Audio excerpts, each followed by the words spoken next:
extra time.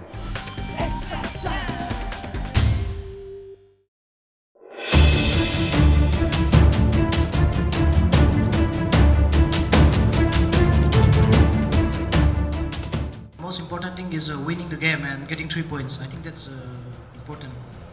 I'm very happy that we win 3 points and we qualify for the next round. 90 minutes fitness একটা match খেললে competitive match খেললে একটা প্লেয়ারও নিজেকে assess করতে পারে এবং আমরা যারা কোচিং স্টাফ আছি তাদের সুবিধা হয় যে কতটা সে দিতে পারছে এবং স্পেশালি নি ইনজুরি থেকে একটা ইম্পর্টেন্ট ইনজুরি একটা খুব সুতরাং আমাদের অনেক সাবধানে চলতে হয়েছে এই কটা দিন এবং দেখা যাক সেটা আগামী দিনে যাতে আরও ওর কন্ট্রিবিউশনটা আমাদের টিমে কাজে লাগে।